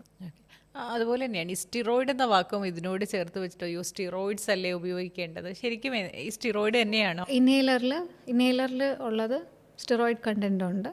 പിന്നെ അതല്ലാതെ ബീറ്റ-2 അതായത് നമ്മുടെ ബീറ്റ-2 അഗനിസ്റ്റ് എന്ന് പറയും, അതായത് നമ്മുടെ എയർവേ സ്പാസം കുറയ്ക്കാനുള്ളത്. അതിൽ സ്റ്റിറോയിഡ് കണ്ടൻറ്റ് എന്ന് പറയുന്നത് എയർവേയിലെ ഇൻഫ്ലമേഷൻ, നീർക്കെട്ട് കുറയ്ക്കാനുള്ളതാണ്. ആ നീർക്കെട്ട് കാരണമാണ് എയർവേ ചുരുങ്ങുന്നത്. അപ്പോൾ അത് അഡ്രസ്സ് ചെയ്യണം. ഇതിനകത്തുള്ള സ്റ്റിറോയിഡ് എന്ന് പറയുന്നത് ഇൻഹലേഷനിലാണ് പോകുന്നത്, നമ്മൾ എയർവേയിലാണ് പോകുന്നത്. നമ്മുടെ ബ്ലഡിൽ പോയി സിസ്റ്റമിക്കിൽ പോകാനുള്ള ചാൻസസ് വളരെ കുറവാണ്, ലെസ് ദാൻ 20% കൂടി ഇല്ല, അതിൽ നിന്നും കുറവാണ്. അപ്പോൾ അതിൻ്റെ സൈഡ് എഫക്ട്സിനെ കുറിച്ച് ഒരുപാട് വറി ചെയ്യേണ്ട കാര്യമേ ഇല്ല. ഇത് നമ്മൾ ഈ കേൾക്കുന്ന പോലത്തെ ഇങ്ങനെ സ്റ്റിറോയിഡ് പിൽസ് എടുത്ത് കഴിക്കുന്നു ആ സംഭവം അല്ല. ഇത് ഇൻഹലേഷണൽ സ്റ്റിറോയിഡാണ്. അതിലെ പെർസെൻറ്റേജ് വളരെ വളരെ വളരെ കുറവാണ്. അത് എയർവേയിൽ പോകുന്നു, സിസ്റ്റമിക് ബ്ലഡിലോട്ട് പോകുന്നതിൻ്റെ അംശം എന്ന് പറയുന്നത് ഓൾമോസ്റ്റ് നില്ലാണ്. So it's okay. എൻ്റെ സൈഡ് എഫക്ട്സിനെ പറ്റിയൊന്നും ഭയപ്പെടേണ്ടതില്ല. പിന്നെ ഡോക്ടർ പറഞ്ഞതെന്ന് എനിക്ക് മനസ്സിലായത്, ഒരാൾ ദീർഘനാളായി ചുമ കൊണ്ട് നടക്കുന്നു, അല്ലെങ്കിൽ ചെറിയ ശ്വാസം മുട്ടലുണ്ട്, ചെറുതല്ലേ എന്ന് വിചാരിച്ചിട്ട് വീട്ടിലെ പൊടിക്കൈകളുമായിട്ടൊക്കെ ഇങ്ങനെ മുന്നോട്ട് പോകുന്നു. അപ്പോൾ നമ്മൾ കളയുന്ന ഒരു കാലം ഉണ്ടല്ലോ, ഇത് ആസ്മയാണോ അല്ലെങ്കിൽ അലർജി ആണോ എന്ന് നമ്മൾ ഡയഗ്നോസ് ചെയ്യുന്നതിന് മുന്നേ അത് എത്രത്തോളം പ്രാധാന്യമുണ്ട്? എത്ര കാലം കഴിയുമ്പോൾ നിങ്ങളൊരു ഡോക്ടറെ? സോ നോർമലി നമ്മൾ പറയുന്നതെന്ന് വെച്ചാൽ ഒരു മോർ ദാൻ 2 weeks കോഫൊക്കെ ഉണ്ടെങ്കിൽ ഡെഫിനറ്റ്ലി നമ്മുടെ പൾമനോളജിസ്റ്റിനെ, ഫിസിഷ്യനെ കാണുക. ഈ ബ്രെത്ത്ലെസ്നെസ് നമ്മൾ വെച്ചുകൊണ്ടിരിക്കേണ്ട, അത് വെൻ വി ഹാവ് ഇറ്റ് അപ്പോൾ തന്നെ അത് കാണിക്കുക. കാരണം ബ്രെത്ത്ലെസ്നെസ് പെത്തോളജിക്കലാണ്, അത് അപ്പോൾ തന്നെ കാണിക്കേണ്ടതുമാണ്. കോഫ് ഞാൻ പറഞ്ഞ മാതിരി ഇപ്പോൾ ഒരു പോസ്റ്റ് വൈറൽ, നമുക്കൊരു വൈറൽ ഇൻഫെക്ഷൻ വന്നു, അല്ലെങ്കിൽ നമ്മൾ ന്യൂമോണിയൊക്കെ കഴിഞ്ഞ് ട്രീറ്റ്മെൻറ്റൊക്കെ കഴിഞ്ഞ് വരുന്നു, അപ്പോൾ ഒരു കോഫ് ഡെഫിനറ്റ്ലി ഉണ്ടാവും. അത് ഒരു 2 weeks ഒക്കെ നിൽക്കും. ഇപ്പോൾ വൈറൽ ഇൻഫെക്ഷൻ കഴിഞ്ഞാൽ 2 weeks കഴിയും. സോ ദാറ്റ് ഈസ് ഒരു എക്സ്റ്റെൻഡ്, ഭയങ്കര ഡിസ്റ്റർബിങ് ആയിരിക്കും നമുക്ക്, പക്ഷേ ഒരു എക്സ്റ്റെൻഡ് വരെ ഇറ്റ് ഈസ് ഓക്കെ. പക്ഷേ ആ 2 weeks കഴിഞ്ഞിട്ട് if it is persistent then definitely വെച്ചുകൊണ്ടിരിക്കരുത്. പിന്നെ ഉള്ളത് ബ്ലഡ് വല്ലതും കാണുന്നെങ്കിൽ, കഫത്തിൽ ബ്ലഡിൻ്റെ അംശം വല്ലതും കാണുന്നെങ്കിൽ, അത് ഒരു എപ്പിസോഡ് തന്നെ ആണെങ്കിലും ഡെഫിനറ്റ്ലി കൺസൾട്ട് ചെയ്യാം. അപ്പോൾ ഇതാണ് ഫാക്ടേഴ്സ്. പിന്നെ ഫീവർ ഉണ്ട്, ഈ കോഫിൻ്റെ കൂടെ ഫീവർ ഉണ്ട്, അല്ലെങ്കിൽ നമുക്ക് വെയിറ്റ് ലോസ് ഉണ്ട്, കുറച്ച് നാളായിട്ട് 2 weeks കോഫ് ഉണ്ട്, അതിൻ്റെ കൂട്ടത്തിൽ വെയിറ്റ് ലോസ് ഉണ്ട്, അപ്പറ്റൈറ്റ് ലോസ് ഉണ്ട്, ഫീവർ വരുന്നുണ്ട്, ഇതൊക്കെ ആണെങ്കിൽ ഡെഫിനറ്റ്ലി കൺസൾട്ട് ചെയ്യേണ്ടതാണ്. ബിക്കോസ് ഇതെല്ലാം ഒരു രോഗലക്ഷണം തന്നെയാണ്. അതായത് ഒരു ട്യൂബർക്കുലോസിസ്, അതൊക്കെ വളരെ കോമൺ ആയിട്ട് നമ്മുടെ നാട്ടിൽ ഇപ്പോഴും ഉള്ളതാണ്. അപ്പോൾ അതിൻ്റെയൊക്കെ കുറച്ച് കോമൺ സിംറ്റംസാണ് ഇതെല്ലാം. More than 2 weeks cough, fever, weight loss, അത്. സോ അത് ഡെഫിനറ്റ്ലി അഡ്രസ്സ് ചെയ്യുക, വെച്ചുകൊണ്ടിരിക്കരുത്. ഡോക്ടർ, അതുപോലെ തന്നെ ഇപ്പോൾ കേരളത്തിൽ വളരെ വൈറലായിക്കൊണ്ടിരിക്കുന്ന ഒരു വിഷ്വലുണ്ട്. ഒരു പേഷ്യൻ്റ് ഒരു ഹോസ്പിറ്റലിലേക്ക് എത്തുന്നു, വളരെയധികം ശ്വാസം എടുക്കാൻ ബുദ്ധിമുട്ട് അനുഭവപ്പെടുന്നു, പക്ഷേ ട്രീറ്റ്മെൻറ്റ് കറക്റ്റ് കിട്ടിയില്ല എന്ന് പറയുന്നു. അതിനൊരു പൊളിറ്റിക്കൽ വശമൊക്കെ അവിടെ നിൽക്കട്ടെ, അദ്ദേഹം എന്തായാലും മരണപ്പെട്ടു. അപ്പോൾ ഞാൻ ചോദിക്കുന്നത്, ഒരാൾ വല്ലാതെ ശ്വാസം എടുക്കാൻ ബുദ്ധിമുട്ടുന്നുണ്ട്, പിന്നെ അദ്ദേഹം മരണപ്പെട്ടു എന്നും കേൾക്കുന്നു. അപ്പോൾ അത്രയ്ക്കും വലിയ വില്ലനാണോ? നമുക്ക് എന്തെങ്കിലും ചെയ്യാൻ പറ്റുന്ന അവസ്ഥയുണ്ടോ? നമ്മൾ യൂഷ്വലി ആസ്മ അല്ലെങ്കിൽ COPD ഒക്കെ ആയിട്ട് ഡയഗ്നോസ് ആയ പേഷ്യൻസ്, അതായത് ശ്വാസം മുട്ടൽ ഉള്ള പേഷ്യൻസ് ഡയഗ്നോസ്ഡ് ആണ്, ആസ്മ COPD ഉള്ള പേഷ്യൻസ് ആണെങ്കിൽ നമുക്ക് യൂഷ്വലി അവർക്ക് റെസ്ക്യൂ മെഡിക്കേഷൻസ് കൊടുത്തുവിടും. അതായത് വീട്ടിൽ വെച്ച് നല്ല രീതിയിൽ ശ്വാസം മുട്ടൽ വരുന്നു, അങ്ങനെയാണെങ്കിൽ അവർക്ക് അതിന് വേണ്ടിയുള്ള പെർട്ടിക്കുലർ ഇൻഹേലേഴ്സ് കൊടുത്തു വിടും. അപ്പോൾ അത് ഒരു 20 മിനിറ്റ്സ് അല്ലെങ്കിൽ ഒരു 4 പഫ്സ് ഒക്കെ എടുത്തിട്ടും പേഷ്യൻറ്റിന് സിംറ്റം റിലീഫ് ആയില്ല, അല്ലെങ്കിൽ നെബുലൈസേഷൻ പറഞ്ഞിട്ടുണ്ടാവും, അതെടുത്തിട്ടും പേഷ്യൻറ്റിന് സിംറ്റം റിലീഫ് കിട്ടിയില്ല എങ്കിൽ അത് ഇമീഡിയറ്റ്ലി ഹോസ്പിറ്റലിൽ പേഷ്യൻറ്റ് വരേണ്ടതാണ്. അതുപോലെ തന്നെ ഇപ്പോൾ വീട്ടിൽ ഓക്സിജൻ മോണിറ്റർ ചെയ്യുന്നവരാണെങ്കിലും 90ക്ക് താഴെയെല്ലാം ഓക്സിജൻ പോവുകയാണെങ്കിൽ ഡെഫിനറ്റ്ലി പേഷ്യൻറ്റിനെ ഹോസ്പിറ്റലൈസ് ചെയ്യേണ്ടതാണ്. അത് വെച്ചുകൊണ്ടിരുന്ന് കഴിഞ്ഞാൽ ഓക്സിജൻ ഫർദർ ഡ്രോപ്പ് ചെയ്യും, നമുക്ക് ശ്വാസം എടുക്കാൻ പറ്റുന്നില്ല, മീൻസ് എയർവേ ചുരുങ്ങുന്നു, സിവിയർ സ്പാസം എന്ന് പറയും. അപ്പോൾ സിവിയർ അതിലോട്ട് പോകുന്നു, സ്പാസത്തിലോട്ട് പോകുന്നു, മീൻസ് അത് പിന്നെ ഓക്സിജൻ താഴ്ന്നു, പിന്നെ കാർഡിയാക് സ്ട്രെസ്സായി, ഡെഫിനറ്റ്ലി അത് ലൈഫ് ത്രെറ്റനിങ് ആണ് സിറ്റുവേഷനിലോട്ട് പോകും. പിന്നെ ഈ ശ്വാസം മുട്ടലിൻ്റെ കോസ് പ്യുവർലി ഇപ്പോൾ ആസ്മ, COPD, അതായത് എയർവേ ലങ്സിൻ്റെ ഇഷ്യൂ മാത്രമാണെന്നില്ല. കാർഡിയാക് സ്ട്രെസ് ആണെങ്കിലും കാർഡിയാക് ഇഷ്യൂ ആണെങ്കിലും നമുക്കൊരു അറ്റാക്ക് വരുന്നു, ആ സമയവും നമുക്ക് ശ്വാസം മുട്ടൽ വരാം. അപ്പോൾ പ്രീവിയസ്ലി ഡയഗ്നോസ്ഡോ അല്ല, ആസ്മ COPD ഒന്നും അല്ല, പക്ഷേ നല്ല രീതിയിൽ ശ്വാസം മുട്ടലുണ്ട്, ഡെഫിനറ്റ്ലി ഹോസ്പിറ്റലൈസ് ചെയ്യേണ്ടതാണ്. ഇത് മാത്രമല്ല, അല്ലാതെ നമ്മുടെ വേറെ ഫാക്ടേഴ്സ് ഉണ്ട്, ഇപ്പോൾ ലിവർ ഫെയിലിയർ, കിഡ്നി ഫെയിലിയർ, ഇതൊക്കെയുള്ള പേഷ്യൻസിനും ശ്വാസം മുട്ടൽ വരാം. അപ്പോൾ ഡെഫിനറ്റ്ലി അതാണ് ഞാൻ പറഞ്ഞത്, ശ്വാസം മുട്ടൽ നല്ല രീതിയിലുണ്ട്, അത് വെയിറ്റ് ചെയ്തുകൊണ്ടിരിക്കേണ്ട കാര്യമില്ല, അത് കാണിക്കുക തന്നെ വേണം. ഡോക്ടറെ, നമുക്കറിയുന്നത് വല്ലാതെ ഒരാൾക്ക് ശ്വാസം മുട്ടുന്നു, അപ്പോൾ നമ്മൾ ഇൻഹേലർ എടുക്കുന്നു, അല്ലെങ്കിൽ അത് കഴിഞ്ഞ് നമ്മൾ നെബുലൈസ് ചെയ്യുന്നു, ഇതിൽ നിൽക്കുന്നില്ല, ആൾ വല്ലാതെ ബുദ്ധിമുട്ടുന്നുണ്ടെങ്കിൽ നമ്മളൊരു ഹോസ്പിറ്റലിലേക്ക് എത്തണം. ഏത് തരം ഹോസ്പിറ്റലിലാണ്, എന്ത് ഫെസിലിറ്റി ഉള്ള ഒരു ഹോസ്പിറ്റലിലാണ് നമ്മൾ എത്തുന്നത്? അത്രയും ശ്വാസം മുട്ടലുള്ള പേഷ്യൻസ് ഡെഫിനറ്റ്ലി ഒരു ICU ഫെസിലിറ്റി ഉള്ള ഹോസ്പിറ്റലിലേക്ക് പോകുന്നതായിരിക്കും ഏറ്റവും ബെറ്റർ. അതായത് ഇനിഷ്യൽ അറ്റംപ്റ്റിൽ നമ്മളിപ്പം ഓക്സിജൻ വെച്ച് നോക്കും, ഓക്സിജൻ മെഡിസിൻസ് ഇഞ്ചെക്ഷൻസ് കൊടുക്കും, നെബുലൈസേഷൻ കൊടുക്കും, പക്ഷേ അതിലും പേഷ്യൻ്റ് സിംറ്റം റിലീഫ് കിട്ടിയില്ല, ഓക്സിജൻ ലെവൽ ഇമ്പ്രൂവ് ആയാലും പേഷ്യൻറ്റ് ചിലപ്പോൾ നല്ല ബുദ്ധിമുട്ടുണ്ടാകുമായിരിക്കും. അങ്ങനത്തെ സിറ്റുവേഷനെല്ലാം പിന്നെ നമ്മൾ ഓക്സിജൻ ഇഞ്ചെക്ഷൻസ് അതിൽ നിൽക്കത്തില്ല, പിന്നെ നമുക്ക് വെൻറ്റിലേറ്ററി സപ്പോർട്ട് വേണ്ടി വരും. അപ്പോൾ definitely as much as possible അതൊരു ICU സെറ്റിംഗ് ഉള്ള ഹോസ്പിറ്റലിൽ പോകുന്നതായിരിക്കും ഏറ്റവും നല്ലത്. ഇന്നത്തെ കാലത്ത് ലങ് ക്യാൻസർ എത്ര കോമൺ ആണ്, അതിൻ്റെ പ്രധാനപ്പെട്ട കാരണങ്ങളായി കണ്ടിരിക്കുന്നത് എന്തൊക്കെയാണ്? ലങ് ക്യാൻസർ ഇപ്പം one of the leading causes for cancer related death ആണ്. അപ്പോൾ അതിൽ മോസ്റ്റ് ഇമ്പോർട്ടൻ്റ് ആയിട്ടുള്ള എന്താ പറയുക റിസ്ക് ഫാക്ടർ എന്ന് പറയുന്നത് ഡെഫിനറ്റ്ലി സിഗരറ്റ് സ്മോക്കിംഗ് തന്നെയാണ്. സിഗരറ്റ് സ്മോക്കിംഗ്, പിന്നെ even active and passive smoking, പിന്നെ നമ്മുടെ ബാക്കി ഫാക്ടേഴ്സ് ഞാൻ നേരത്തെ പറഞ്ഞ മാതിരി ഈ വിറകടുപ്പിൻ്റെ ബയോമാസ് ഫ്യൂവൽ എക്സ്പോഷർ അതുകൊണ്ട്, പിന്നെ ഈവൻ ഈ ചില ഫാക്ടറികളിലൊക്കെ വർക്ക് ചെയ്യുന്ന ചില ഫാക്ടറിയിൽ നിന്നല്ല, ഓൾമോസ്റ്റ് ഇപ്പോൾ ഫാക്ടറിയിൽ നമ്മൾ കോൺസ്റ്റൻറ്റ് എക്സ്പോഷർ ടു ഫ്യൂംസ്, സ്മോക്കൊക്കെ ഉള്ള ഏരിയാസ് ആണെങ്കിൽ അങ്ങനത്തെ പേഷ്യൻസും ദേ ആർ പ്രോൺ ഫോർ, അല്ലെങ്കിൽ അവരുടെ റിസ്ക് ഫാക്ടർ ഉണ്ട്, കൂടുതലായിരിക്കും ക്യാൻസർ വരാനായിട്ട്. അപ്പം ഇതാണ് മെയിൻലി. അപ്പം കേസസ് ഒരുപാട് തന്നെ ഇപ്പോഴും ഞാൻ പറഞ്ഞ മാതിരി it's one of the leading causes for cancer related deaths world wide. Okay doctor, അങ്ങനെയാണെങ്കിൽ നമുക്കൊരു ലങ് ക്യാൻസർ ആദ്യ സ്റ്റേജിൽ മനസ്സിലാക്കാൻ ഒരു ഏർലി സിംറ്റംസ് എന്തൊക്കെയാണ് കാണിക്കുക? സോ ലങ് ക്യാൻസറിൽ ഇപ്പോൾ ഏർലി സ്റ്റേജിൽ പേഷ്യൻറ്റ് ഇപ്പം ചില പേഷ്യൻസിനാണെങ്കിൽ ചുമയായിരിക്കും, ഒരു ലോങ് ടേം കുറച്ച് നാളായിട്ട് വിടാത്ത ചുമയുണ്ടാവും. കുറച്ചുകൂടെ അഡ്വാൻസ് സ്റ്റേജിലൊക്കെ ആകുമ്പോഴത്തേക്കും അത് ശ്വാസം മുട്ടലിലേക്ക് പോവാം. പിന്നെ ഈ ചുമയിൽ തന്നെ ചില പേഷ്യൻസിന് ബ്ലഡ് വരുന്നത് കാണാം. ഇതൊന്നും അല്ലാതെ പേഷ്യൻറ്റിന് വെയിറ്റ് ലോസ്, നല്ല രീതിയിൽ വെയിറ്റ് ലോസ്, അപ്പറ്റൈറ്റ് ലോസ് ഇതൊക്കെ ഉണ്ടാവും. പിന്നെ ഞാൻ പറഞ്ഞ പോലെ ഈ COPD, അതായത് ഈ എയർവേ ഡിസീസ് ഉള്ള പേഷ്യൻസ്, COPD എന്ന് പറയുന്നത് സ്മോക്കിംഗ് റിലേറ്റഡ്, നോൺ സ്മോക്കേഴ്സിന് വരാൻ ചില ഗ്രൂപ്പിൽ. സോ അങ്ങനത്തെ പേഷ്യൻസിന് ലങ് ഡാമേജ് ഉണ്ട്, പാരൻകൈമ, അതായത് ലങ്ങിൻ്റെ സ്ട്രക്ചറിൽ തന്നെ മൊത്തത്തിലൊരു ഡാമേജ് ഉള്ള പേഷ്യൻസാണ്. അവർ as such they are at a higher risk for lung cancer.